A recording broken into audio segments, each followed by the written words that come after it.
neighborhood, including that big one right there in the driveway. When we talked to you earlier today, we actually couldn't get our car out of the driveway because this tree was blocking it. It narrowly missed falling on top of an SUV here. But luckily, we did have some people come by with some hand saws, and they were able to cut it and get us out of the driveway. Thank goodness for them. Also, we're still at this hour seeing pretty heavy rain. It's kind of raining sideways right now, if you can tell. And we're really starting to see that rain accumulate in many areas throughout Wilmington, especially down near the Wrightsville Beach area where the hurricane made landfall. Early this morning, the intercoastal along there is really the water is really rising fast, and we're starting to see it spill out onto the roads, which of course is going to become a dangerous situation later on this evening. Also, when we're getting back to these downed trees, just absolutely heartbreaking news out of Wilmington. 2 deaths responsible by Hurricane Florence. A tree fell on a home, killing a mother and her young child, a father in the hospital right now, but 2 deaths already. That's only about 10 minutes from here where that happened. Absolutely heartbreaking to hear. So we're really just monitoring the wind and the rain right now. Things slowing down a little bit, but that rain still hammering the area and is expected to at least tomorrow. Reporting live in Wilmington, I'm Maxine Bensel. All right, Maxine, thank you so much. Our chief meteorologist, Ed Pietrowski, said it just sounds horrible out there. So let's head over to him right now and get a check on Florence. Very, very nasty outside, not only here at our studios in Conway, but no matter where you are in eastern South Carolina and southern North Carolina, the rain is widespread for most areas, and of course, it's pretty heavy as well. Maximum sustained winds with Florence are now down to 20 miles per hour. We'll be hard-pressed to see that at all, and it's really not about the wind right now. It's all about the rain. I know the winds are quite gusty out there, and it's very annoying, and there may even be a few trees coming down, but eventually those winds will subside. It may take most of the night through tomorrow morning, though, before they fall off enough to not be so irritating, for lack of better words. Let's take a look at the rain, though, and we'll begin with flash flood warnings. They are in effect for all of southeastern North Carolina. You don't see this very often when you see almost every single county in a part of a state underneath a flash flood warning, but that is the case, and unfortunately that rain continues to slowly move into our area. The ground is becoming saturated in many areas, and even with wind gusts subsiding some, that may be enough to knock down additional trees,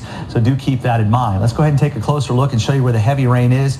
It's raining heavily all across Horry County right now. There is the actual center of Florence now coming into the eastern parts of Horry County. The wind may actually lighten up wherever this center eventually goes for about a half hour to 45 minutes, maybe even an hour, but then the wind will pick up again as it moves on, and the wind will actually shift to the opposite direction.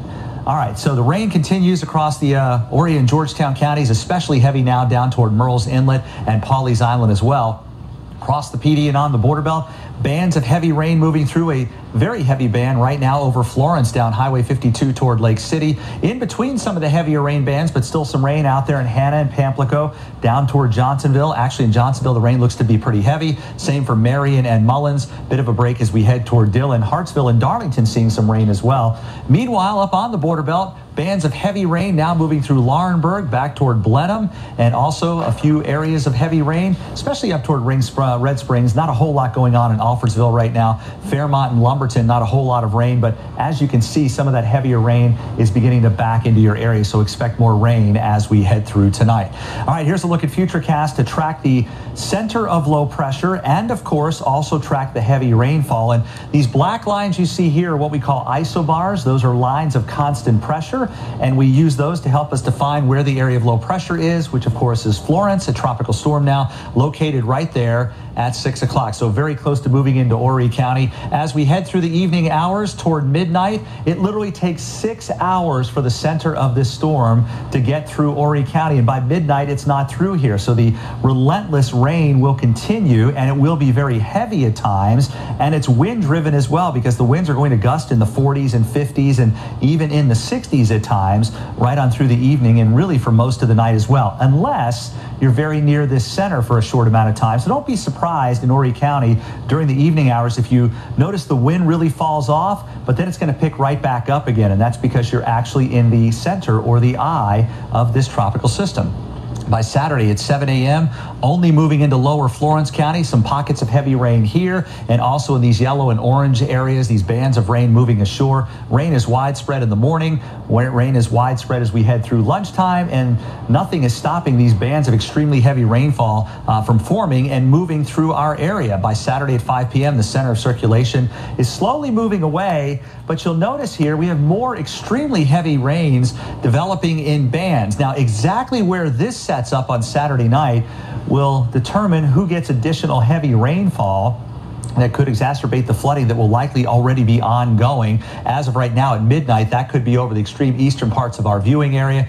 We head through 8 o'clock on Sunday morning. Futurecast doesn't show much across the PD and on the border belt while it's raining to beat the band from Lumberton down to Myrtle Beach. We'll see where that band sets up as we head through Sunday. And then as we head through the day, looks like the rain will become more scattered on Sunday. So the bottom line is this: the heavy rain just about everywhere right now. It's here all night long, all day tomorrow, and for most of tomorrow night. So for many of you, you've got at least another 24 hours of that widespread rainfall, and that is going to total up in a big way. Take a look at the rainfall totals here, and if you've been watching us all day, you'll notice the rain totals appear to be lower. Okay, they might be just a couple of inches lower in a few locations, but this is in addition to what we've already had. So we've adjusted the map now to account for what we've had and what we're going to have as we move forward. Already, we have seen over 4.5 inches of rain in Conway, over 3.5 inches of rain up toward Little River. So many areas of Horry County and points east have seen anywhere from 1 to almost 5 inches of rain. Some locations inland have seen up to an inch or two of rain as well. So this is an addition to what is already falling. And with that said, 15 to 20 inches of rain likely from North Myrtle Beach to Loris, Dillon, up toward Bennettsville, Laurinburg, and Lumberton. South and west of there, an additional 10 to 15 inches of rain from Hartsville to Darlington, down to Florence and Johnsonville, perhaps into Conway, Myrtle Beach, and Murrells Inlet as well. And just because this is a slightly lower than what was forecast, or not necessarily forecast, but in addition to what we have already had, keep in mind, extensive flooding is still very, very likely over a large part of our area, given all the rain that is going to fall. I want you to ever put your guard down about that, because quite frankly, it is going to be incredibly heavy, and it will lead to flooding in our area. Flash flooding, very similar to, if not worse in some areas than what we had with Hurricane Matthew, even worse than what we had in 2015, because of how much rain is going to fall in our area. Please don't take that lightly. If you flooded before, realize you could flood again. If you didn't flood in the past storms that we've had, chances are you may not, but you can't rest on just your history. You have to know that there's a real potential, even if you've never flooded, to flood this time, given we're forecasting more rain than we've ever seen in our viewing area over the course of a day or two. All right, wind gusts right now as high as 60 in Lumberton. We're gusting in the 40s right now, right along the immediate coast, and many areas across the PD and on the border belt, generally gusting in the 40s and 50s as well. And I know you see some of these readings of only 18 and 36 and 33. There's probably some sort of an error with the instrument readings out there, because we know they're gusting a lot higher than that. And this is also a snapshot. We're not getting one of these readings from these units every single second. Sometimes it can be 10, 15, maybe even a half hour, and some of these are actually hourly as well. That's associated with the National Weather Service. So here's the timeline of the winds for Myrtle Beach. We're gusting in the 40s and 50s now. That will be the case through midnight. They may come down a little bit, but you notice here we're still gusting in the 40s and 50s, really right on through lunchtime tomorrow. Then gradually later in the afternoon, the winds will gust in the 30s and 40s. So they'll eventually come down, but it's going to be a long time before they do. Meanwhile, inland, gusting in the 50s to around 60 in some locations now. As we head through the overnight hours, still gusting in the 40s and 50s, perhaps getting a little bit lower as we head through tomorrow, but certainly quite windy through most of the day tomorrow. Let's talk about power outages. They are widespread now and may become even more so with additional rainfall and obviously quite a bit of wind out there as well. And in addition to that, because the ground is becoming saturated, there's always that possibility of additional trees coming down with wind that is not quite as strong, just because the ground is saturated, and that makes the ground softer, and trees are more likely to come down even in lighter winds. The tornado risk, I think that's pretty close to zero for most of the night. As the low pressure begins to move into our area toward daybreak, On the north and east side of it, we could have a potential tornado or two touchdown simply because we have more spin in the atmosphere in the northeast side of the storm. So we'll be on the lookout for that as we head through tomorrow and tomorrow night and perhaps into Sunday as well. And finally here, let's talk about the storm surge. Not much of a storm surge at all at the high noon high tide that we had, but we're still expecting 4 to 6 feet. Let's show you when that will happen. And I've got the time here set for the next high tide, which is Saturday at 12 a.m. That one should not be that big of a deal either, although higher than what we had this past high tide, because we'll have a westerly wind and it's still howling out there, 40 to 60 miles per hour. Therefore, it's pushing the water away. We head towards Saturday at 1 p.m. and as the system begins to move inland, now the winds turn more to the south here, and that onshore flow will pile up the water up and down the Grand Strand, especially in those low-lying areas, marshes and creeks, and you'll have to watch out for some of the docks. If you had any kind of structural damage with Hurricane Matthew, that potential is there again around a couple of hours either side of 1 o'clock as we head through tomorrow afternoon. As we head towards Sunday, for the most part, 1 o'clock in the morning, I think it'll be a little bit lower simply because the winds will be a little less and the center of Florence continues to move away from our area. So that's where we stand now. The widespread rain is here. It is not going anywhere anytime soon. Stay vigilant, folks. Know what's going on in your neighborhood. Be situationally aware. I guess that's a good way to put it, because that water comes up, it can come up pretty quickly, and you'll need to be prepared to do something about that if indeed you get enough rain to cause flooding.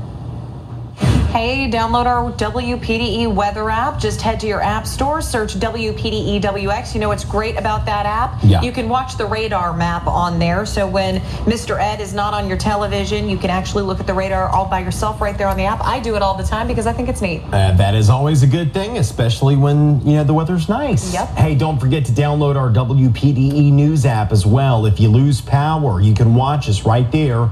You can find us at the App Store and on Google Play. Just search WPDE, or you can find us on our Facebook page. We are streaming live right there now. Okay, want to check in now with Devon Roming, who is live in Florence. Devon, where are you and what are you seeing? Well, actually, I'm not in Florence. I'm actually in Hartsville. We're still out here in the PD nonetheless. And the impacts of now Tropical Storm Florence are being felt all over this area, and it's just the outer bands. Let me show you something behind me. We are in the home of Mr. Ronald, who reached out to us after a tree. See this right here in this room, this hole right here? That's a tree branch after a tree fell on his home from out in his front yard. He was hanging out here with his wife. They were trying to weather out the storm, you know, hunker down, and out of nowhere, that tree came tumbling down in their front yard. Now, actually, I want to bring in Mr. Ronald at this time. Mr. Ronald, come on in and kind of just paint the picture for our viewers as to what happened, what took place while you were here with your wife. Well, we had a huge gust of wind, and this tree is a three-pronged tree. One fell across the yard. A few minutes later, we was talking about it and was looking out front. The second one came over and crashed into the front part of our house, came through the middle bedroom. A few minutes later, the third one fell across the road and totally annihilated that tree, plus our mainly the roof and the middle bedroom here that's got the most damage. But we've got such massive trees out there. Fire department and all, they could not get anybody up there to cut those limbs and move that timber so we can put a tarp. So right now we're holding our breath that the rains will minimize to some degree. We've got coverage on it. We're going to do the best we can to isolate it, but that's where we're at. I got you. And so where were you and your wife at the time when the tree fell? She was in the front bedroom, corner bedroom. I was in the den, and I didn't really hear the first one fall. She did, and then we went out. She told me, come here and show you something. And I looked out there, and it was across the yard, and which that didn't hurt anything. But then I was standing at the front door, and about that time a gust of wind came, and that other one popped loose and come flying right over the top of the house. And didn't know what happened in here till we got here, and came through the roof. And like I said, the neighbor across the street was helping me get stuff out of this room. He was going back across the street and saw the other one fall across the road. And then the fire department came out and cut that up and freed the road, but that's where we're at. I gotcha. And you mentioned to me earlier that, you know, these trees have stood the test of time in a number of storms in the past. Talk to me about that. Yeah, they've been through Hugo and Matthew and all that. So, I mean, I knew they were old and they were, you know, tall and all that, and probably should have had something done about them, but they've weathered some severe weather, and I just didn't foresee this, and especially these early bands of gust coming through. Caught me by surprise. Right, like I said, we haven't even started feeling the full impacts of Tropical Storm Florence just yet here in this area. It's just the outer bands. As you can see, there is a tarp that is placed in place. He's got his buckets ready with the pool here to catch the water as Tropical Storm Florence makes its way across the PD. Before I toss it back to you guys though in the studio, I want you guys to walk outside with me. I want to sort of show you the magnitude of this situation where this tree fell, how big it is, just so you could see for yourself, because this situation could have been a lot worse. I'll show you just a minute. Come on down here. I've got my photographer with me, Jordy. Come on out here. I mean, take a look at this. This entire tree, a portion of it is in the road, the other on their roof. This is why city officials all over the Grand Strand and the PD are urging people not to be on the roads, not to be out driving, because these trees are falling, power lines are down. It's all for your safety, folks.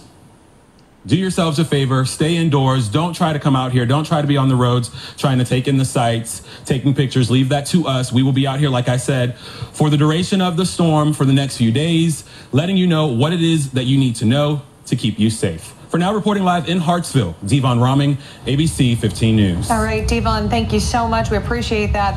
That's tough, and I think that's what a lot of people are worried about right now. Very real concern there. Hey, we want to clarify, too, North Myrtle Beach's 911 system is experiencing some delays. They are not down right now. You can still call, but there is some delay right there. We just got an email. If you need to call police in North Myrtle Beach, first responders, take this number down. It is 843-280-5511 if you are a North Myrtle Beach resident. Again, it's 843-280-5511.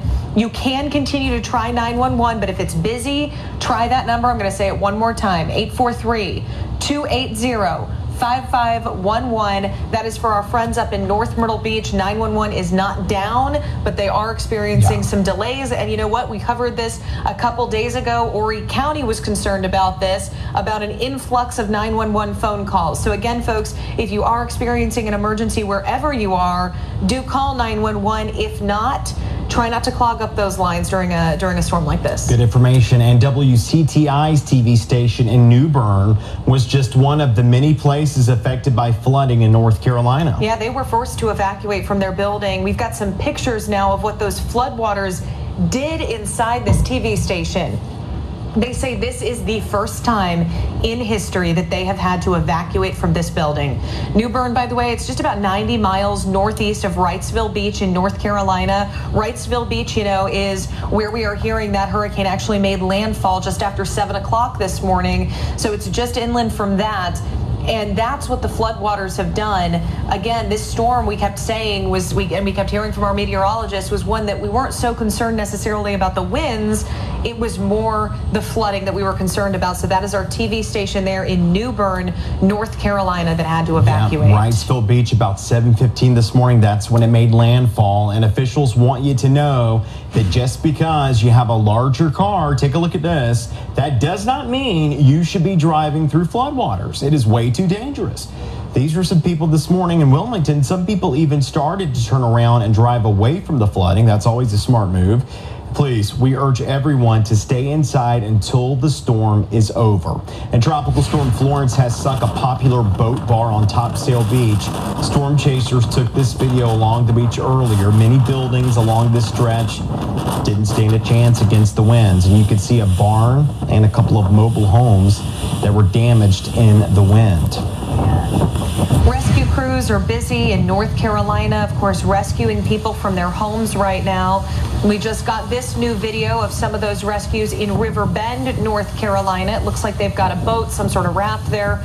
Boats and rafts are being used to get people through the knee-deep water. The rescue started last night, and since then, hundreds of people have been taken to safety. Look at all those rescuers out there, too. We've got thousands of people stationed across the Carolinas trying to help us out. They are just waiting for that storm to pass to try to rescue people. Here you can see them actually carrying that person out of the raft through that floodwater. And this is a slow storm. I want to check back in now with Jordan Bonnke, who is in downtown Georgetown in Georgetown County. Jordan, what are you seeing there now?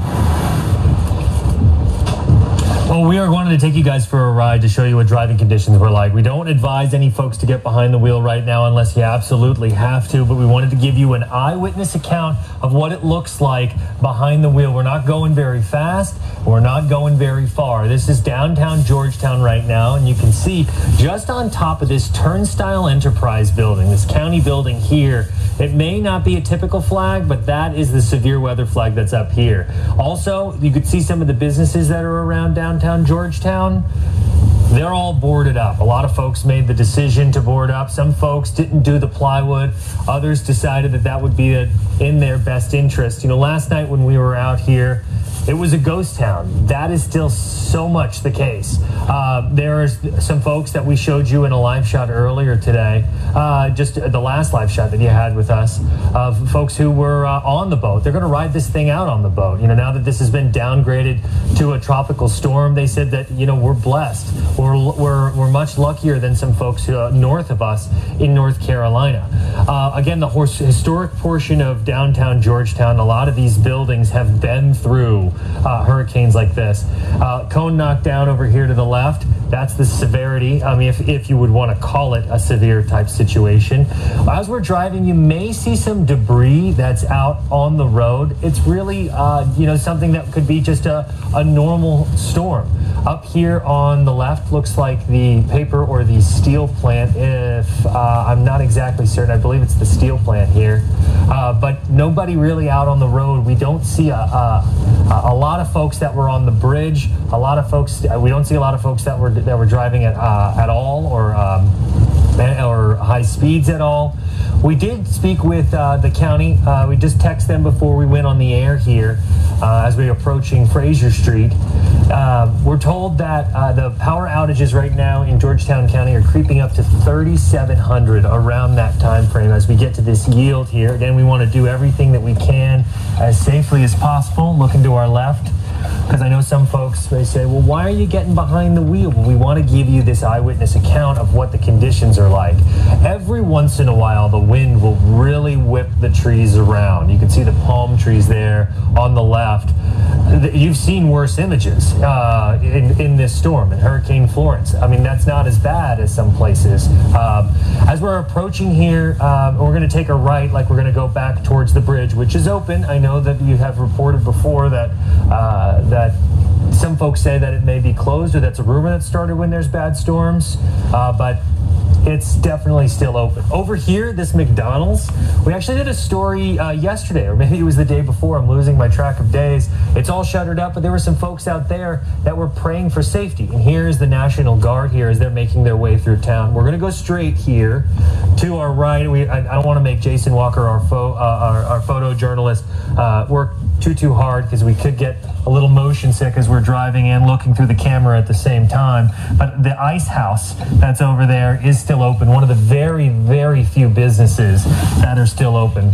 I did see some folks earlier that were at the drive-through of the Burger King as well. There's some folks that were on the road, and one is actually turning into that fast food chain right there. Here's some debris on the road. I'm going to get out of the lane here to avoid that as well. And we're going to slowly approach the bridge, but we're not going to get on it because we don't necessarily have to be on the bridge. It is open if we wanted to access Litchfield or Pawleys Island, and some folks have taken it.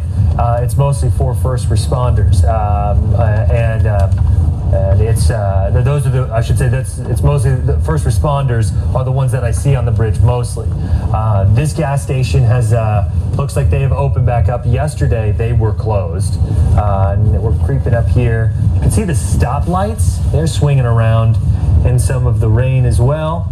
And these trees, keep an eye on when you're going underneath this if you have to. These trees here, they appear to be older oaks. They could fall in the car. They're whipping around in the wind as well. They were creeping up on the street. The rain has been constant all day long. The wind has been on and off. Sometimes there's little to no wind. Sometimes it's 15 miles an hour, and sometimes it can get as intense as 30 miles an hour. The folks that were at our hotel said that they were afraid of losing power, so they came to the hotel. And again, we're told by county officials that it's about 3,700 folks around there that are without power as of right now. There's some more debris there on the side of the road to our right. But other than just a normal storm that's going to be, like we said again and again and again, a marathon more than it is going to be a sprint, this is the conditions that we can likely expect here for the next couple of hours. You can see Old Glory actually up here. That's a good illustration of what the wind is doing. Every once in a while, we'll see a police officer that will drive by, and we'll ask them, what's going on, and everything's been relatively quiet for the most part. They are out looking for looters. We heard from the county sheriff. They're patrolling for it. The county sheriff earlier in the week, and he said, if you decide to loot, you will be dealt with harshly. We're going to take a left here. Here's the bridge. It is open. You can head that way if you will. To the right, that's the dock. We spoke with a game warden over there earlier today, said that there were about 3 people that were on their boats that were going to ride this thing out. And now as the storm is starting to weaken, so is their peace of mind is starting to strengthen, perhaps. We're going to take a left here just to show you some of the vegetation here to the right, to give you another illustration of what the wind is doing and how strong it may be. But I just wanted to give our viewers at home a good look at what this storm system is doing specifically in Georgetown County. And also, there's a number of folks here at our hotel. Now, we are far from out of the woods. We're going to come here to a complete stop because as I reach up in here to get a parking space, because this is such a marathon event, we could be looking at some of those rivers north of us in North Carolina that could be feeding into South Carolina. In fact, we just saw the Office of Emergency Management in Georgetown County trying to figure out a plan about what could be potential flooding because of this storm. This is a situation that we're going to continue to monitor. We've said it once, we'll say it again. This is a marathon, not a sprint, and we're out looking for you. We're going to send it back to you guys for now. I'm Jordan Bonke for ABC 15 News. All right, Jordan, thank you so much for that. We appreciate that. First responders, we appreciate you too. They're also here in our area to help with problems that occur during the storm before conditions get too bad, and to help with the post-storm cleanup once the hurricane has passed. Yeah, so now we have Mike Swartout with our North Myrtle Beach Police Department on the phone. Mike, you were one of my buddies during Hurricane Matthew. I really appreciated you during that. From what you've seen, what can you tell our viewers? What does this look like compared to Matthew to you? Well, it's similar in some ways. Obviously, it's a longer duration. It seems like the storm's really been creeping by.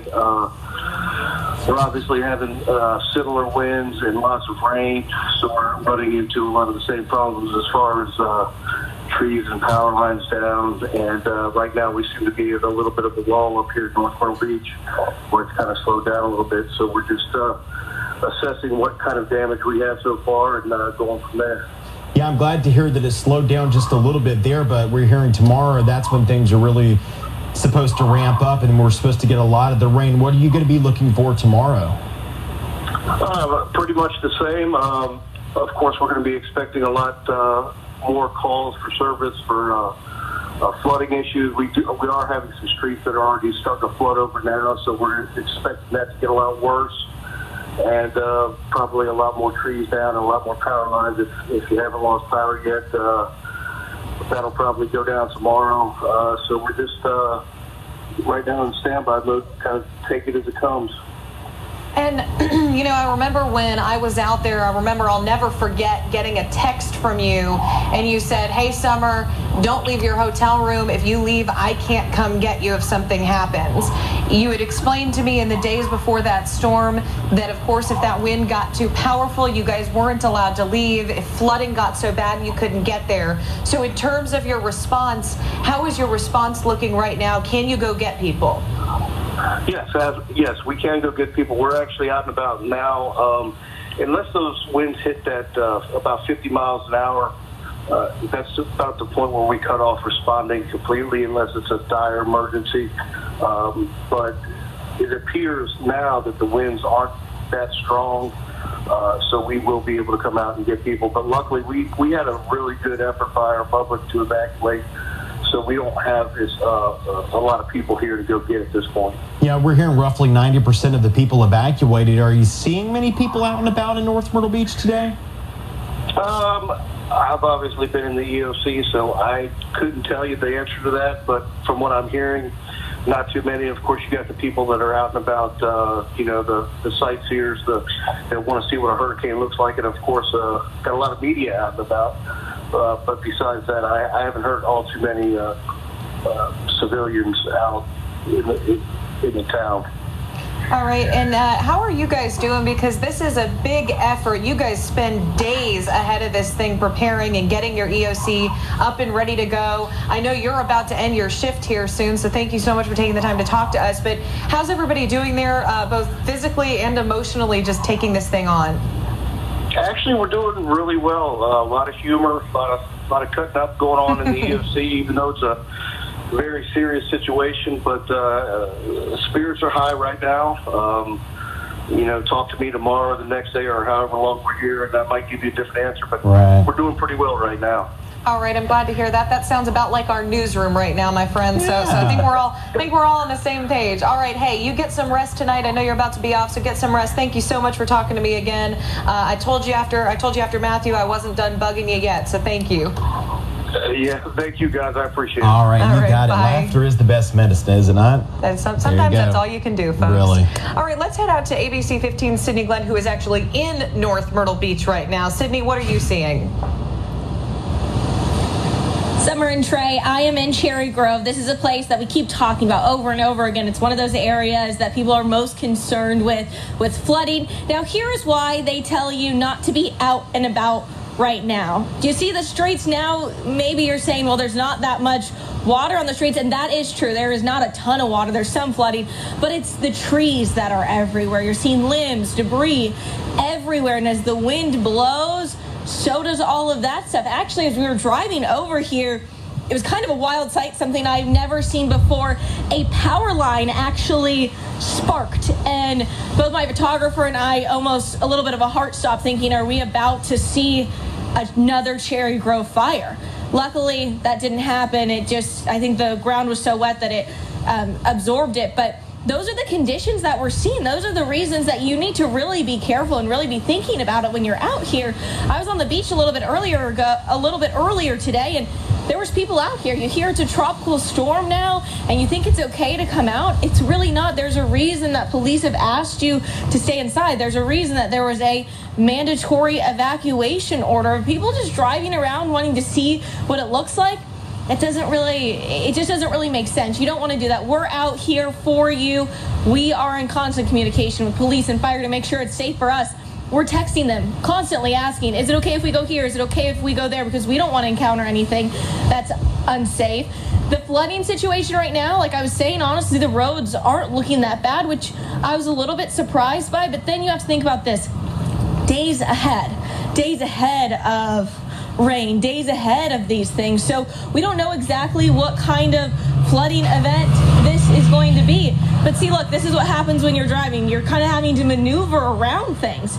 I've seen a palm tree fall over. I've seen a full tree fall over, blocking an entrance. The Cherry Grove Pier has a tree over there, not on the pier, just on the entrance. So if you are going to be out and about and you're driving, look at this. I mean, this is a maze out here. You really have to think twice before you leave your house. And I just heard Myrtle Beach police officer talking about how they are out and about, and I have started to see them again. They did have to stop for a while earlier this morning because the winds got too bad. The winds are feeling a lot better here, of course, a lot better here than they were feeling on the beach just an hour ago as they were smacking me. And as I say that, the wind, of course, picks up, but at least it's just gusts. It's just this constant rain. It just hasn't let up for hours and hours and hours now, and then we're going to be going into a couple days of this. So we're just going to keep you updated, keep seeing what's happening, see who's flooding. You know, Station 1 with North Myrtle Beach Fire Rescue already seen water into their bays. That's where the EOC is located. Luckily, most of these houses here are elevated, but only time can really tell at this point. For now, live in Cherry Grove, Sydney Glenn, ABC 15 News. Sydney, thank you so much. Appreciate that report. Yeah, Cherry Grove is a great spot too, and Bolino's open tonight until 11, we're told. There were still a few people looking to get gas this morning before then Hurricane Florence was about to make landfall on the Carolina coast. Brandon Dunn was there as people were making these last-minute runs. Well, thanks, guys. Yeah, the storm has yet to really come in. Of course, that'll change here in the matter of a few hours. If you're looking for gas, you're going to be hard-pressed to find any. We're here at Postal Way in Carolina Farms Boulevard at the Shell station. They did actually have gas just a few minutes ago, but this was the only pump that had gas. A police officer stopped, got 35 cents, and it died on him. So that should tell you right now that finding gas is going to be a premium. They had some here, but that's no longer the case. We have searched a couple places up and down 501 here on Carolina Farms Boulevard and so on and so forth, and have yet to find a place that has gas. Now, there are a few places that are open. This Scotsman gas station is open for whatever you may need with regards to supplies or things along those lines, drinks, beverages, foods, anything along that. But with regards to trying to get gas, it's going to be hard to find that. Of course, we'll let you know if we do find any, but for now, let's send it back to the studio. All right, thank you so much for that, Brandon. Really appreciate those reports here today. All right, let's go ahead and check in with our reporters down in Myrtle Beach. I believe we are checking in with Ashley Gooden right now. Ashley, what are you seeing out there? Well, guys, the last time we were down here, this pier, I guess I shouldn't say this is the pier. We're standing next to the pier, but this is the boardwalk. Now, the last time we looked at it, we could still see the cracks in between, but now it is covered in water. This is the first little bit of standing water we've seen since we kind of stopped down there at Breaker Zone on the other end. But if you look right here on the third floor is the last place that we showed you guys an update. And since the wind did let up a little bit, we just decided to come down and see kind of what things were looking like. Excuse me. Now, if you look out, there's a better look of the ocean. Those waves crashing on in, coming on in pretty quickly. We have actually seen a lot of people come out here. I shouldn't say a lot, but a few than there should be come out here to kind of look and see what the ocean's been looking like, because there is not a mandatory curfew at this very moment, but Myrtle Beach police are recommending that people stay inside. But we'll continue to keep you guys updated. I think we're going to go ahead and go a little bit farther up the road to see what we can find. For now, live in Myrtle Beach, Ashley Gooden, ABC 15 News. All right, Ashley, thank you so much. You know, soldiers from the 10th Mountain Division from Fort Drum, New York, are filling trucks with supplies to bring to the Carolinas. They say thousands of soldiers and vehicles are prepared to come down to Fort Bragg in North Carolina. The high-wheeled vehicles will be able to operate in standing water. The soldiers will also be bringing down generators and fuel there. And look at all of that. We saw that come in during Hurricane Matthew. You guys might remember seeing that Facebook Live during the Cherry Grove fire. You saw those trucks come in. So sometimes those are the only ones who can actually get to you. Yeah, good point. And this gas station in North Carolina, take a look, destroyed by Tropical Storm Florence. This is a Go gas station in Wilmington. The entire structure was torn down by winds, and people weren't the only ones being rescued in New Bern. Pets were seen being taken off of the trucks after being rescued from homes and floodwaters caused by Hurricane Florence, now Tropical Storm Florence. We've been saying for a while now that if your area was under an evacuation order, it was very important that you take your pets along with you. Well, we don't know where specifically those pets were taken, but they are safe and away from flooding.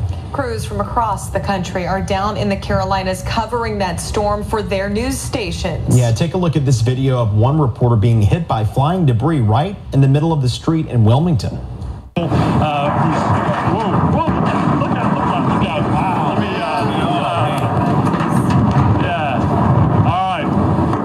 I'm okay. We're okay. That was just a not cut. That was a bit of a surprise. That is Ted Oberg from KTRK. That's in Houston, from Houston. He's up in Wilmington again.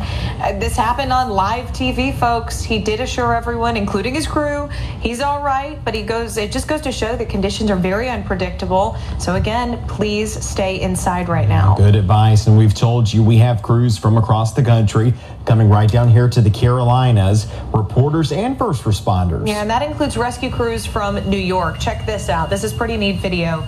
18 crew members from the New York City Emergency Management were sent to Kinston, North Carolina. They specialize in swift water rescue, so that's why you're seeing the rescue raft there. And this is just Team B.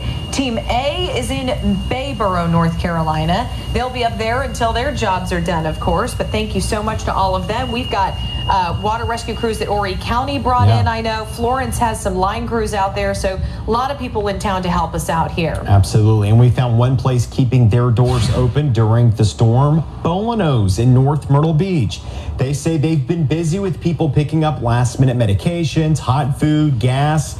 As Florence intensifies, the people who work here live just next door, and they say they do plan to close at 11 tonight, so you still have time to get out there if you're in town, but they plan to reopen tomorrow. And we want to remind you, it's the safest just to stay inside as Florence moves across the region. Of course, tomorrow, that's going to be the worst when it comes to rainfall. Take a look at this summer. Yeah, this massive tree fell just barely, missing a home along Sea Mountain Highway in North Myrtle Beach. Look at that. Just split in two. There are just a couple feet there between the branches and the side of that house. As we went through this neighborhood here, our crews noticed that a lot of yards there have started flooding. I know a lot of you have been asking us, is North Myrtle Beach flooding? Because that's where this was going to hit the worst in terms of our viewing area, and also that's an area that is prone to flooding. So we are starting to hear that North Myrtle Beach is flooding. No major reports right now, but again, they are noticing some yards are starting to flood. Yeah, we are getting those reports, but one officer we just spoke to said it quieted down just a little bit, but of course that's not going to change. Hey, we just got this new video showing the eye wall hitting the North Carolina city of Leland. You can see the winds whipping and the rains hitting that neighborhood pretty hard right there. Look at that, bending the trees there. That's what this type of storm can do and probably will do in the days ahead. And here are some important numbers for you to have on hand just in case you need them. Horry County Emergency Management, that number is 843-915-5150. You've got the American Red Cross too, that's 843-477-0020. Now, if there is an issue with drinking water and you need information about health concerns, you can call the South Carolina Department of Health. This is a good number to have, 843-915-8804. Put that in your phone, maybe write that down just in case the electricity goes out. The Hispanic Outreach Line for South Carolina residents, we have that number too, 1-803-419-5112. All right, guys, we want to get over to Chief Meteorologist Ed Piotrowski. It sounds like he's got an update for us again right now. That hurricane has been downgraded to a tropical storm, but the big message coming out tonight is don't judge a storm by its title. Ed?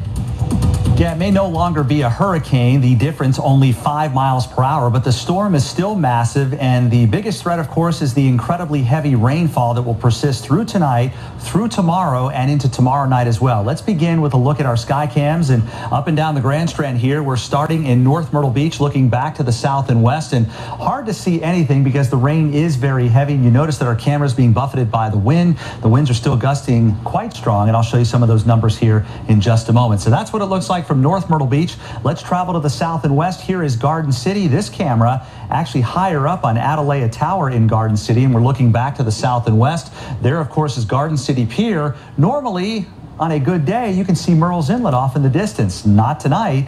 That's because we've got tremendous amounts of rain falling in the area. Notice, though, you can still see plenty of sand here. The tide is not high at all. That's because we're in a low tide right now. And even the high tide at midnight tonight should not get terribly high, simply because the wind is blowing offshore, keeping this water at bay. But by the time we get to early tomorrow afternoon, the wind will have switched direction. It's coming directly off the ocean, and that's pushing the water ashore. So tomorrow is when we'll likely have our biggest high tide, the storm surge, if you will, that could be as high as 4 to 6 feet. So keep that in mind, that tonight probably won't be a big deal. Tomorrow, though, will be. That's Garden City. Let's head to Murrells Inlet right now on the Marsh Walk. And yeah, you can definitely tell how low the tide is. Very, very low, in fact. This is what we call a blowout tide because the wind is so strong blowing offshore. It's literally blowing the water out of some of the inlets and some of the streams and creeks as well, right along the immediate coast. But remember, that will reverse itself in about 24 hours, and a lot of that wild water will start to pile back into the area, especially at high tide. All right, let me show you some rainfall totals.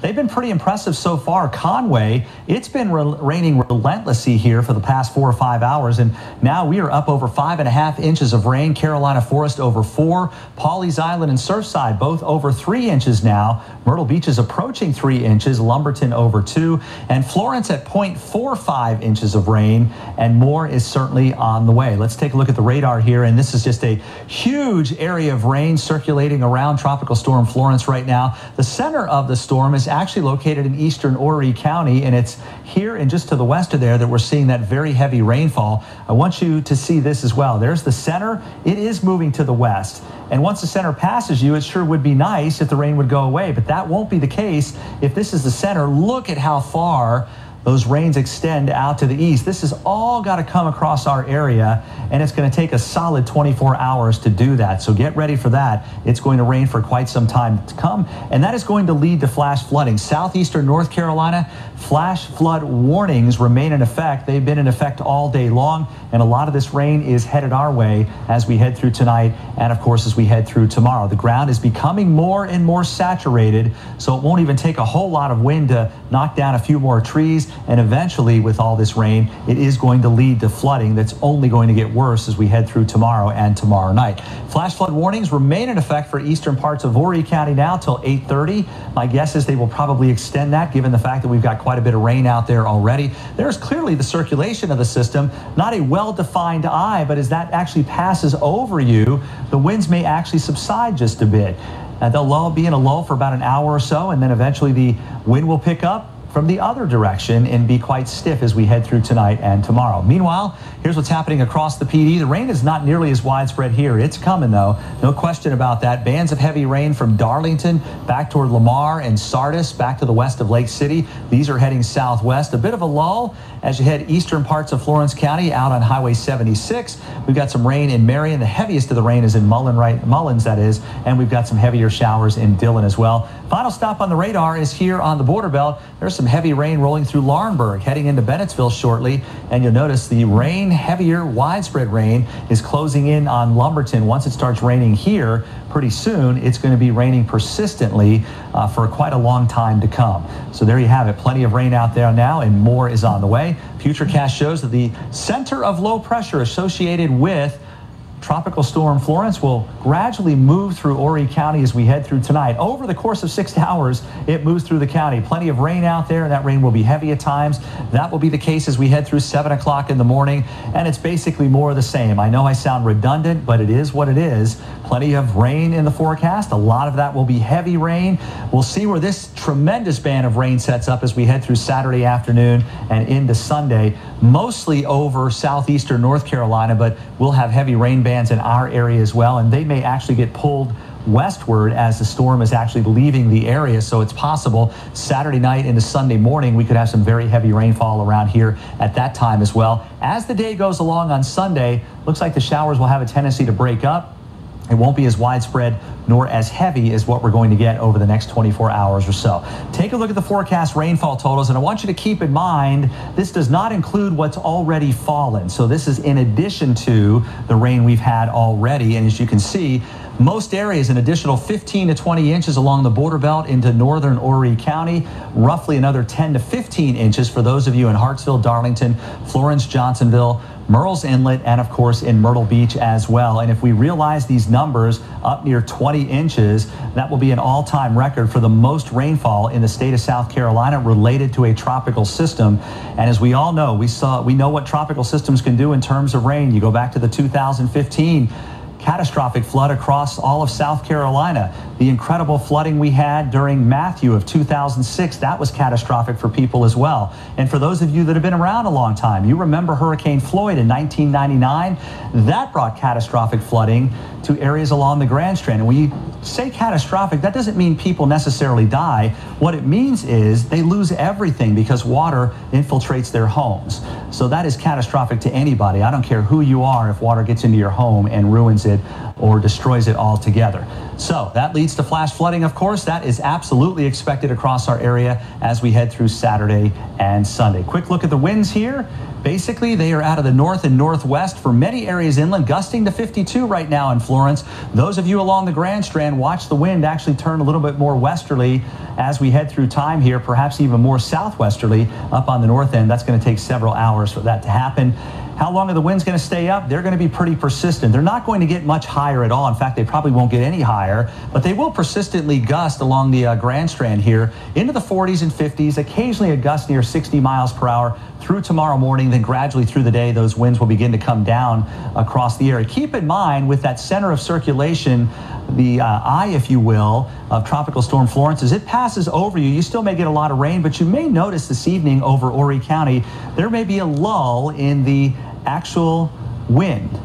But don't be fooled, because as soon as that passes by, the wind is going to pick back up. That may be the case inland as we head through tomorrow, but even across the PD and on the border belt, represented by Florence here, winds gusting in the 40s, perhaps 50s, and maybe an isolated gust up near 60. Right on through tomorrow morning, and then those winds should gradually come down as we head through time. So, as of right now, there's plenty of rain out there. There is much, much more rain to come, and I can't stress it enough. This kind of rain over a prolonged period is going to cause a tremendous amount of flooding. I hope it's not as bad as what we had with Hurricane Matthew, but when you put 20 inches of rain down on a very large area, I don't see how that can't happen again in some locations as we head through tomorrow night, and even into Sunday. If you have the opportunity to go elsewhere because you know you flood, you need to do so sooner than later. And for those of you that have never flooded before, stay vigilant. The water can come up very quickly, and places could flood that have never flooded before. Let's head back to Trey Paul. All right, thank you so much, Ed. Storm Chaser Gage Shaw. Storm Chaser Gage Shaw is live on the phone now near North Topsail Beach, North Carolina. He's one of our storm chasers. So, Gage, what are you seeing there right now?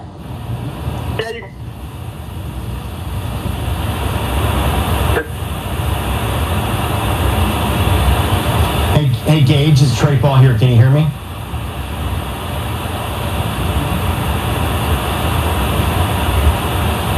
All right, it looks like we don't have Gage right now. A lot can happen during a storm when things are bad on the road. Who knows what's going on out there? Right now, I want to talk about Governor Henry McMaster. Earlier, he held a news conference, and he said something that's very important. We all need to stay safe out there in the storm, and that includes, pay attention to this, keeping an eye out for looters. He says anyone that tries to take advantage of people who evacuated their homes will face consequences. Rain and that flooding equals danger, and that means we're going to have patience. And that also means that there will be times when we will have to really be on the lookout for the looters and those who would try to take advantage of this situation. And I assure you that law enforcement in South Carolina will show no mercy and spare no quarter to those who are seeking to take advantage of this situation. All right, now let's check back in with Gage here after we look at this time-lapse video of Hurricane Florence's winds and rain. Now, of course, Tropical Storm Florence. This was hitting Myrtle Beach, South Carolina earlier. Most of the severe weather and storm surges are expected later. after the tropical storm moves further west. Gusts, though, have so far reached upward of 30 miles an hour in places, so far causing some damage to signs and property. Now, storm chaser Gage Shaw, who we tried to check in with a little bit earlier, he is on the phone now with us near North Topsail Beach, North Carolina. Gage, can you hear us? I'm here. Can you guys hear me? Absolutely. Yes. So tell us what things are looking like there right now. I actually am repositioning towards the area near Wilmington because I'm hearing that the Cape Fear River is cresting at a record level right now. This is unprecedented, actually. I've never seen it come up this high. It's broken the high water mark for Hurricane Matthew, I believe. It's at nearly 8.5 feet crested, and from what I'm hearing, the waves are licking the buildings all around the river in that area. Wow. Okay. So tell me this. How much rainfall would you say you've seen from the beginning of the day up until now? I know it's been raining nonstop here, and we're expecting up to, what, 20 inches of rain? Yeah. What are you guys expecting? Oh, it's been absolutely torrential lately. It's been raining hard all day. We've gotten even the gaps, the dry air intrusions is what I would call them. We're still getting heavy rainfall to an inch per hour. It's actually pretty crazy. Wow, crazy here too. And Gage, tell us about, we've got a lot of people who are really concerned about trees falling on their homes. How much of that have you seen? What have you seen in terms of trees damage? I'm actually talking to you guys as I'm sitting on a roadblock because of a tree down over the road. There's numerous trees, but the crew... Welcome to ABC News Live. We are keeping an eye on Tropical Storm Florence for you. Now responsible for 5 deaths. Hundreds of thousands of people are without power, and we are going to go to our own Tom Yamas, who is in Myrtle Beach, which is now starting to see, it looks like anyway, Tom, the worst of this storm based on what we're seeing just looking at you. Diane, good evening. Yeah, Florence is now pounding South Carolina. It may only be a tropical storm, but you can see how strong some of these wind gusts still are. We're still feeling some of those tropical storm winds, but those hurricane-force wind gusts every now and then. What we're also noticing is that the wind is shifting. Before, it was taking the water out. Now it's pushing the water onto shore. They're getting ready for a 2 to possibly 4 foot. All of this area would push forward and would be swamped out. What they're really worried about is 36-hour rain event. It started today around 8 a.m. They expect it'll rain up and through Sunday. Just west of us, there's 5 rivers. They all meet in the same place, and they think they could all crest at record levels. That would be what they call catastrophic and historic, and that's what they're waiting for right now. This is really bad. The wind is hard. We haven't seen a whole lot of damage. Everyone's just watching and waiting for that flooding that could happen over the next 3 to 4 to 5 days. It could even happen in the middle of next week. They also told me that a lot of the rain that fell in North Carolina actually comes through the rivers that come through South Carolina as well. So all that water could have well. As you can see, the conditions are just miserable, and it doesn't look like it's going to get better anytime soon because this storm is going to be so slow, Diane, so slow. And Tom, I know we're hearing that tomorrow and tomorrow night could actually be worse than what you've already seen in terms of the flooding. Yeah, that's right. There's really been no flooding. There's some low-lying areas that flood during high tide. A little bit of water right now, but so far it hasn't been bad. It's sort of like this low tide when the wind was pushing the water out. Now it's pushing the water back in, and that's what they think overnight. Once it's high tide at around midnight, those two combined are going to just combine. It's going to be a recipe for disaster, and all that water's going to push it over. All right, Tom Yamas there for us in Myrtle Beach, South Carolina. Tom, thank you. Stay safe. And now we want to take a look at how things are looking in southern North Carolina. Eva Pilgrim is in Lumberton, where people are trying to prepare for the rising floodwaters there with sandbags and other preparations underway. Eva? Diane, we're here in Lumberton, and you can see the sandbags here behind me. They actually put out a call earlier today for volunteers, and there were dozens and dozens of volunteers out here in the National Guard bagging up this sand. They're taking the sand back there towards where the railroad tracks are, and they are putting the sandbags around, trying to form a bit of a wall to keep the water from going out. That area is the low point. It's kind of like a sink, and the water from this area drains down into that area and then spills out all over this town. This town was really badly hit by flooding after Hurricane Matthew in 2016, and they still, a lot of people here say they have not fully recovered from that hurricane. So in an emergency order today, they were able to start bagging the sand and building the walls around that area to try to prevent and prolong any flooding that will be coming, but the current predictions say that the amount of rain and the levels of the rivers in this area will be again in that same flood numbers that they saw back in 2016 with Hurricane Matthew, and a lot of people here just waiting and watching to see how it all plays out. Diane? I'm sure waiting, watching, and worrying. Eva, thank you. Just to give you some updates on the storm, right now we're looking at about 70-mile-per-hour wind gusts, but the storm is moving at 3 miles per hour, so incredibly slow, part of what's making it so dangerous. And we just got a tweet from the president saying, "We love the Cajun Navy." Very topical, because our next guest happens to be Josh Richard from the Cajun Navy. And Josh, you guys do so much, just a group of volunteers, normal citizens who grab your boats and go out and help people in need in times like this. What are you seeing in this storm? Yeah, I think it's important to understand that Cajun Navy Relief is an organization that, we like to work with local municipalities and get their understanding of what their plan of attack is.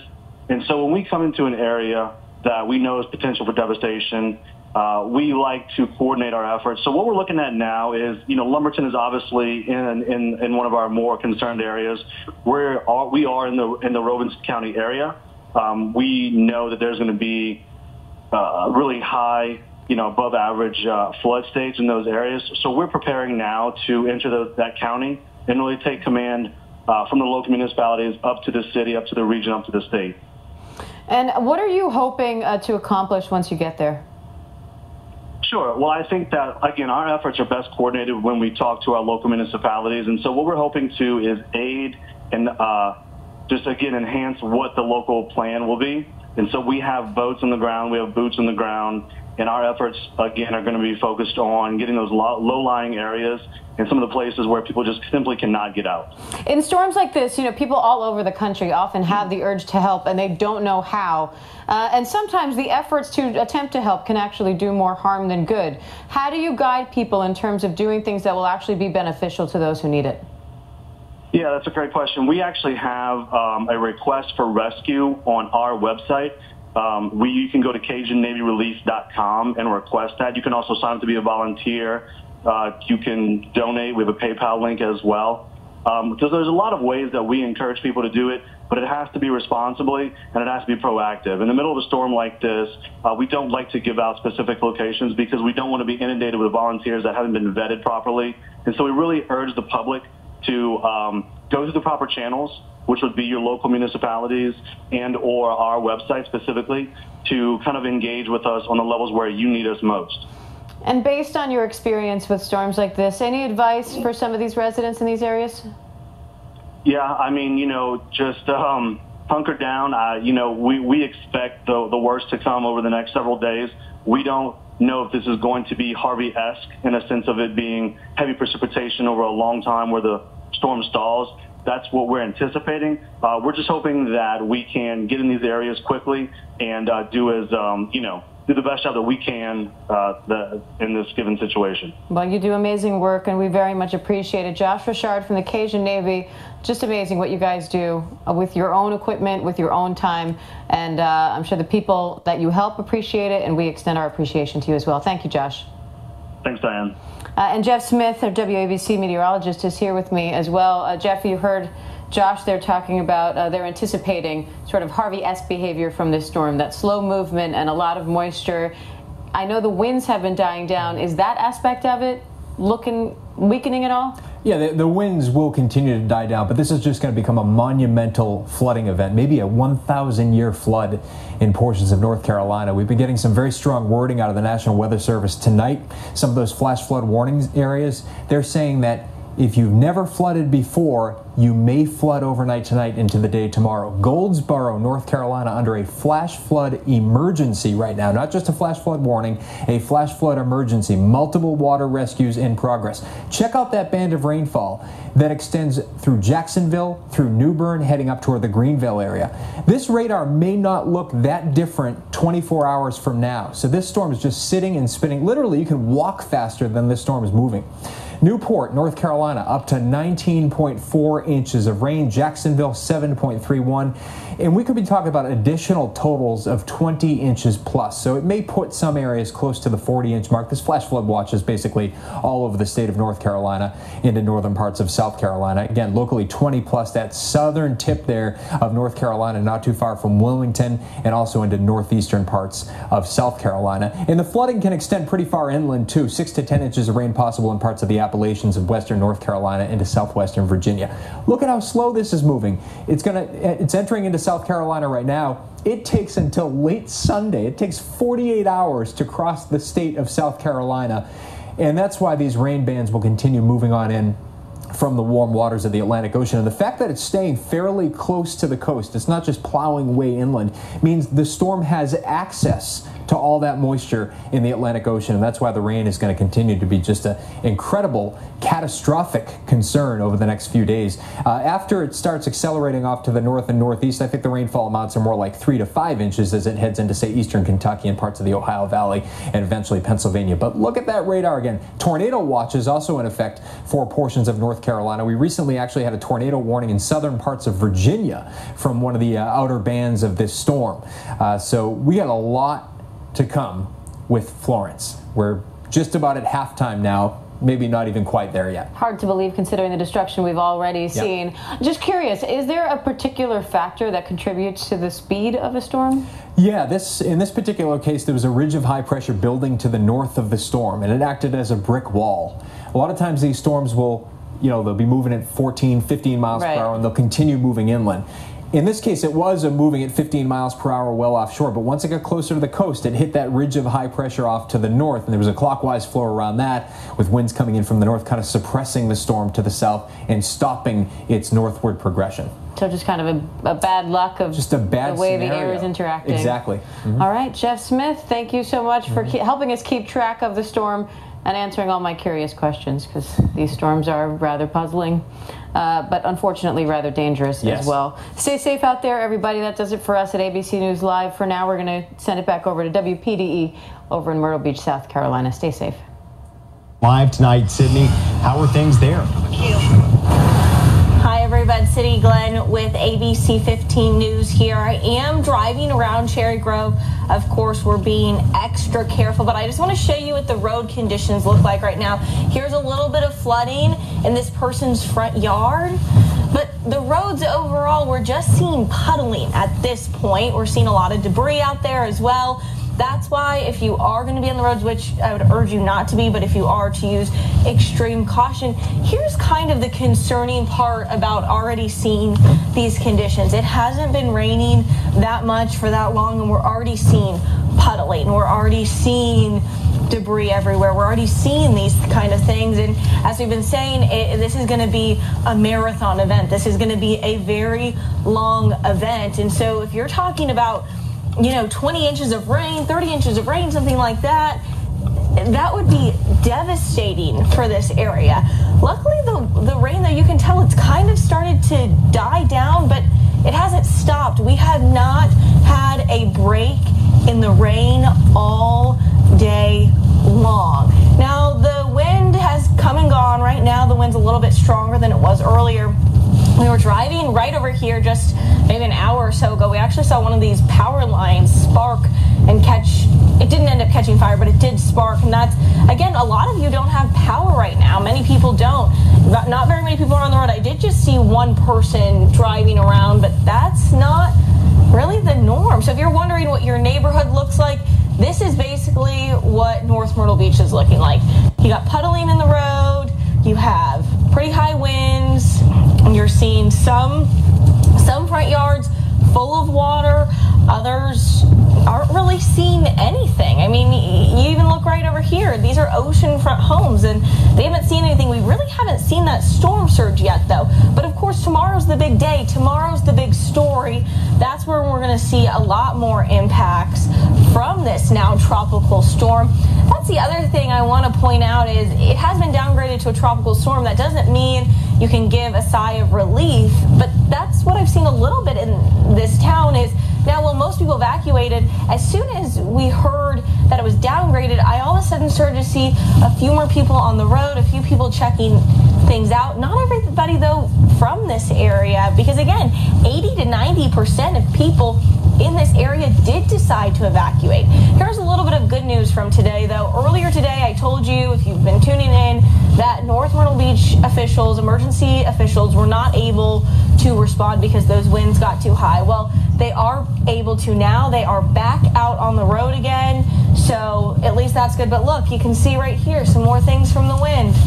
All right, well, we're going to keep you guys updated right here, and we'll be bringing you a live interview with North Myrtle Beach Fire Chief a little bit later on today. For now, live in North Myrtle Beach, Cindy Glenn, ABC 15 News. All right, and here we are at 6:59. You know what that means? We're almost here at 7 o'clock, and there is a curfew in Horry County, and Horry County Police just tweeted, "Just abide and go inside." The curfew for unincorporated Horry County will go into effect again tonight at 7 p.m. Hashtag Team Horry, hashtag stay safe. Of course, a lot of people are looking for looters. That is a big problem. If you are caught looting, you will go to jail. They are taking that very seriously, and that's not just coming from Horry County Police. That's coming from the governor of South Carolina, Governor Henry McMaster. Yeah, I think one of my favorite quotes at this point in our coverage, I don't remember who said this, but one of the emergency response leaders said, yeah, don't worry, if you loot, we'll keep you safe during the storm. Yeah, in jail. Yeah, I loved exactly. that. I thought that was really And I told you, people are getting pulled over right and left. You might be abiding by the law, but they're checking just to make sure that you're not looting, you're doing what you're supposed to be doing. So just be aware that curfew is going into effect right now. It just started here at 7 o'clock on the dot. And speaking of, we've got a report getting ready to go to right now. Wilmington, North Carolina here, one of the hardest hit areas. ABC's Marcy Gonzalez is live there for us. The storm made landfall this morning, but we have been feeling these effects now for more than 28 hours, and this is not letting up anytime soon. Florence weakening, but the threat still intensifying. This massive storm moving slowly, dumping life-threatening amounts of rain. Oh gosh, it's like a bombs have gone off here. There's a lot of water. Hundreds of people rescued from rising floodwaters in New Bern, North Carolina. I've never seen this kind of damage here. Powerful sustained winds and gusts up to 105 miles an hour, damaging businesses, sending this branch into Ben Selby's bedroom. Okay, heart beating them 100 miles an hour, but and the creek is up to the house. So anyway, baby. This tree falling on a home in Wilmington, killing a mother and infant inside. First responders pausing to pray. It's a difficult situation for all of us. Debris whipping through streets. I'm okay. The storm prompting tornado watches. If you're in Tarboro right now, you need to take shelter immediately. Along the Outer Banks, storm surge inundating homes, and inland, the threat of devastating flash flooding just beginning. There's a high probability this will become a mandatory evacuation order within the next 24 hours. While the rain and wind have calmed significantly, the danger is still far from over. Tropical storm force conditions are expected to last through tomorrow. The rain isn't expected to let up until Sunday. And we've now learned President Trump plans to visit some of these impacted communities sometime next week. Live in Wilmington, North Carolina, Marcy Gonzalez, ABC News. Marcy, now back thank to you so much for that report. We appreciate the report from Wilmington. Let's go ahead and get an update from one of our meteorologists. Let's head over to meteorologist Zach Covey. Well, the winds are still blowing across the region. We hear it in our roofs. We hear it in the studio. We hear it at this door, which is beside me. And honestly, this is going to be a long night across much of the Carolinas, especially South Carolina. We told you Friday night into Saturday morning would be the worst of it. But let's talk about the history of Florence before we ever get to what's going to happen tonight and the next major impacts. Florence really made an interesting landfall, to be completely honest with you. Came in, made a little turn, and then just kind of rode the coastline on down to Horry County as it continued to stall out. Out there towards Wrightsville Beach is where it made landfall earlier this morning. But how close was our track? Well, the National Hurricane Center put out this track back on September 9th. That was a full 5 days ago. Put it out at 5 a.m. Believe it or not, this track, pretty good. There's their forecast track location back on September 9th, and there was landfall. A 5-day-ago forecast and only a 2-mile track error. A fantastic forecast put out by the folks at the National Hurricane Center, and we honestly can't thank them enough for giving us 5 days of lead time. And that's why here in the First Warning Weather Center, we've been warning you about this all week long, from Good Morning Carolinas to the evening shows with Chief Meteorologist Ed Piotrowski. We've been going over all of these different impacts because of a forecast that was put out 5 days ago and had a 2-mile track error. That was just an insane forecast to actually come true. And again, we cannot thank the folks at the National Hurricane Center enough for that. That's why they're the experts. But we're still going to be dealing with the impacts later on today. Take a look at where Florence is right now. The center of circulation, honestly, right there on the state line. It is literally moving into Horry County, crawling into Horry County, I guess I should say, at 3 miles an hour. I feel like I can walk a little faster than that. But this onshore flow is going to continue now for quite some time across eastern and central North Carolina. And this rainfall will eventually move our way. But the rain is not the only impact. You guys have been hearing us harp and harp and harp on the rain. But we also are going to get storm surge. And a lot of people say, well, what is storm surge? You know, how's that going to impact me? Is it only at the coast? Is it on the river? What about people in Florence? Could they see storm surge? Well, let's break down the science behind it. First off, storm surge tends to be felt at the coastline. But as we saw in New Bern, North Carolina today, it can be felt on area rivers as well. You see, storm surge is all about the normal sea level and the rise typically above it. So normally, if sea level is on this green line and we've got a very fast wind coming along this sea level line, the surge is whatever wave is the difference between this green and orange line you see, and how far it moves along the coastline and how far inland it moves can determine just how big this storm surge can be. For example, a 3 feet storm surge, especially across right there along the coastline, could begin to inundate some roadways. So for example, if you get a nice 3 feet surge, it could come up to any roadways that are on the immediate coastline. It could also inundate just those low-lying areas around some of our hotels along portions of the Grand Strand. But remember, the storm surge we're forecasting, 4 to 6 feet. So how high is 6 feet? Well, that can come up a decent ways. It can actually come up to your doorstep and begin to inundate the first floor of a house. And that too can also begin to rise into the rivers. So we're talking the Waccamaw River, the Great PD, with a persistently nice wind from the onshore flow. It's not out of the question to see some of those rivers rise as storm surge begins to funnel into those river channels. But then we can go even higher than that. 9, 10, 12 feet of storm surge. Now this is just downright high because this can come up to the second floor of a home and force people on top of the roofs. And mind you, this is not still water. This is moving. This is rushing water. This is dirty water filled with debris, filled with gas. It can be a very scary sight, and that's why storm surge continues to be a big factor in landfalling tropical systems.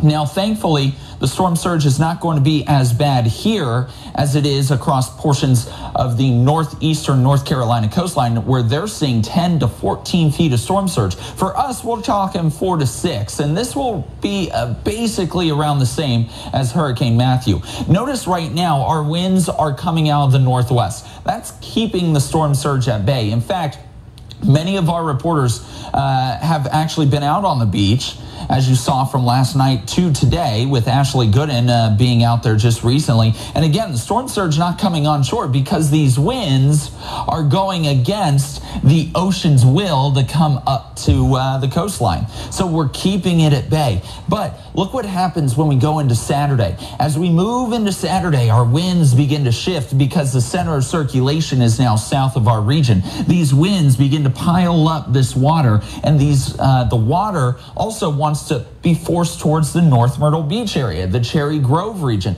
And that's why on Saturday, starting in the morning hours, we're going to begin to see a 2 to 4 foot storm surge, mainly across the northern tier of our viewing area. Then a 4 to 6 foot as we roll through the 1 p.m. hour, because the winds are going to continue to come onshore.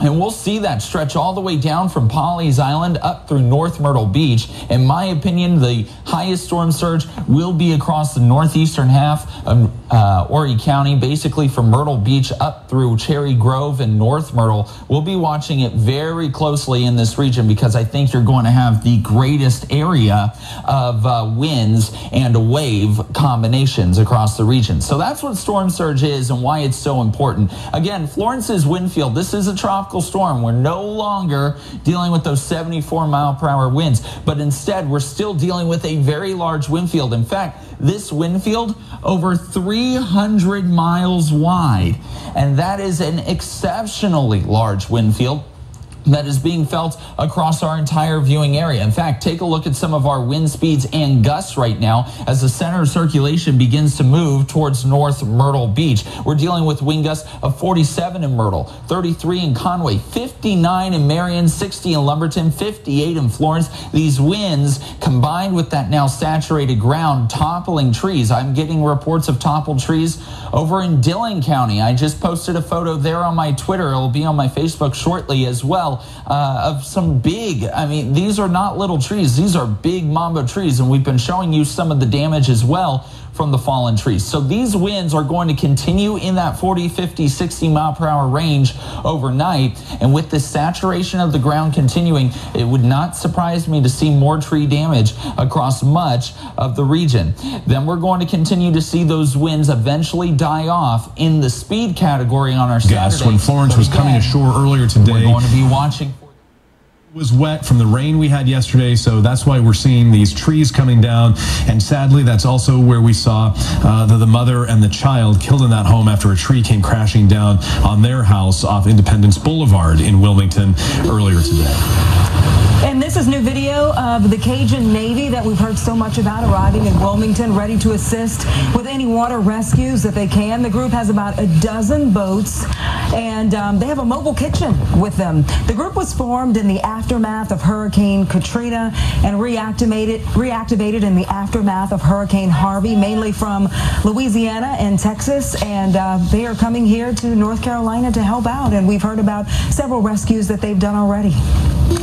And this is video of other volunteers rescuing people from their homes in New Bern today. Our Julie Wilson was with them on their boats, helping people until they couldn't go any further.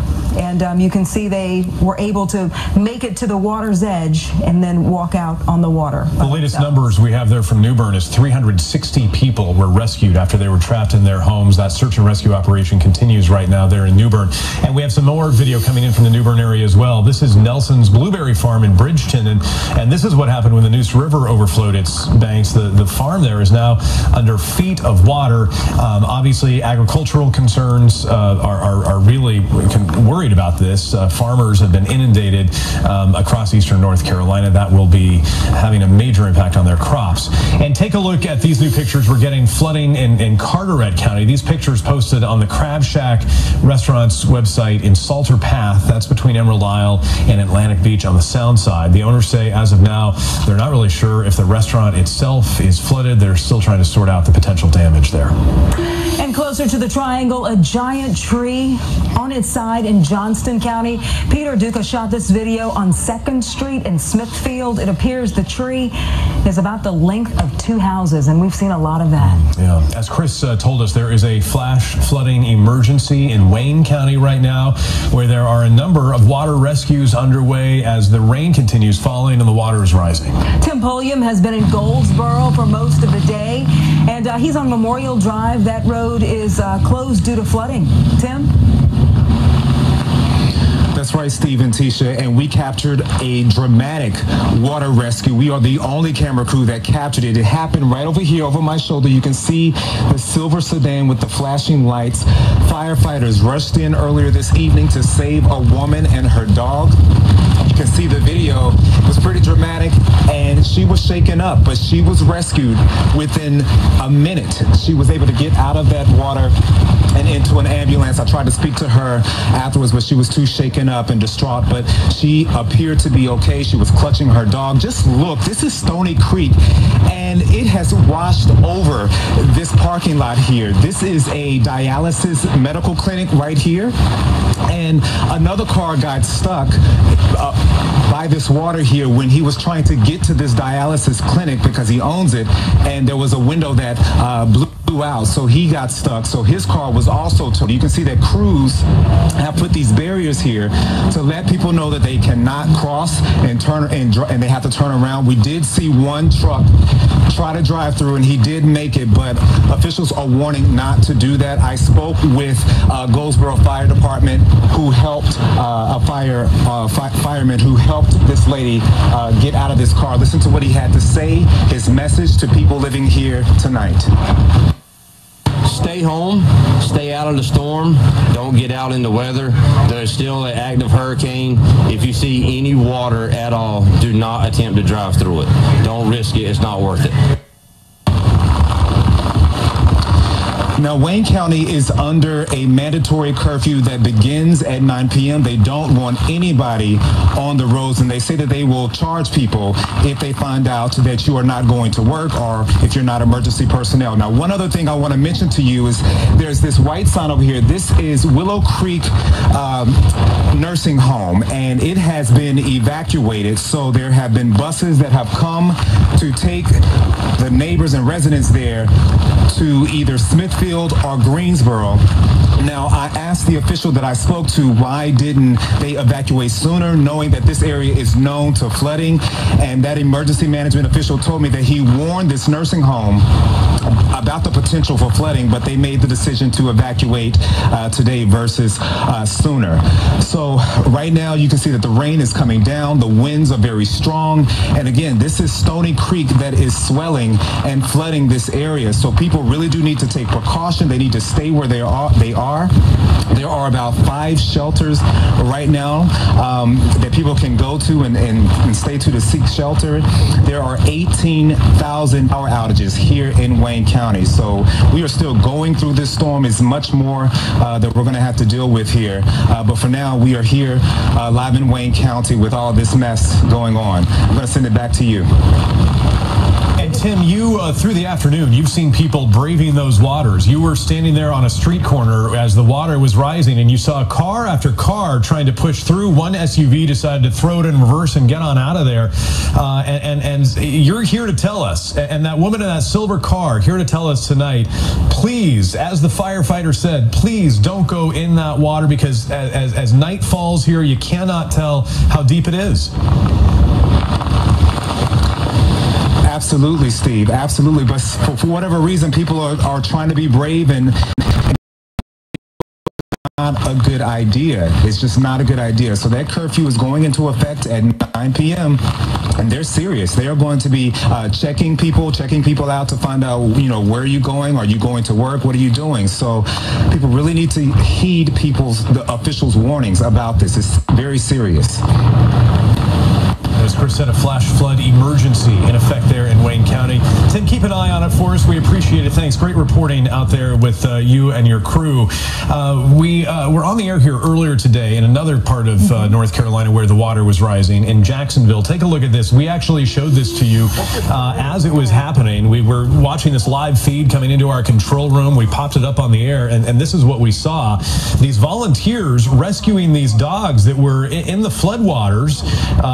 It's It's not clear exactly where they were, if they were out dog paddling around, but in any event, they picked them up, put them in that boat, and they didn't know where the owners were. They were trying to reunite those dogs with their owners, but these were some great volunteers in Jacksonville grabbing those dogs and taking them to safety as the water was rising. And back to Wayne County now. This is something else, some other video we have coming in from Goldsboro. This large tree falling. Watch it. It's going to happen right here on video. This was caught on cameras. This person was shooting. Yeah, he saw that thing tipping up there. The root structure was coming loose, and that very large tree looks like maybe in that man's backyard. Look, here it is. We looped it again for you, going right over. Needless to say, if you see anything like that in your yard, where a giant tree is starting to lean and you see that root structure lifting out of the ground, please get out of the way and warn people to get out of the way. That is what we're seeing, but it's amazing to actually see it as it's happening on video. We see the trees down. We don't often see the process of the tree coming down. Yeah, we usually only see the aftermath when you walk out and see that it's already fallen, and that can lead to horrible tragedies like the one in Wilmington. 2 of the state's 3 confirmed deaths, including a mother and her infant, happened when a tree came crashing down on their house. The father did make it out alive, though he was injured, and there was a fear that his limb might have to be amputated, and he was taken to the hospital. Diane Wilson is there in Wilmington now, and she is in downtown Wilmington along the Cape Fear River, where the river is steadily rising. Diane? Guys, that's right. This storm is not letting up here, especially the rain. This is the Cape Fear River right behind me. It is raging, as you can see. It has not broken here with the docks yet, but it is raging very close to it, and it will continue to rise as this rainfall continues to come. And with the storm surge, you can see there's some metal pieces have been flying around. This one is stuck there underneath this river walk here, but we are downtown Wilmington here, and this ironically is Water Street. There is water on Water Street already, up and down. Cars have been trying to brave it a little bit for the most part, but the water is right here along Water Street. The businesses here have boarded up. They have the sandbags. They have prepared for this. However, the big question is how much rain and water will come up here, and that's what the businesses are worried about, because the wind gusts here in Wilmington at the peak of the storm over 100 miles per hour, bringing down a lot of trees throughout downtown Wilmington was a big problem. I was going to walk up there to show you some of the businesses, but I'm going to stay down here because there's too many trees to go up there. And so, again, all eyes are on this Cape Fear River. As you see, it continues to rise with this rainfall. About 20 inches they're saying, or they're expecting here, and if that does happen, big concerns of flooding. This will all be underwater. A mandatory curfew is in effect here, 10 p.m. until 6 a.m. Authorities are asking everyone to stay off the roads. We saw power lines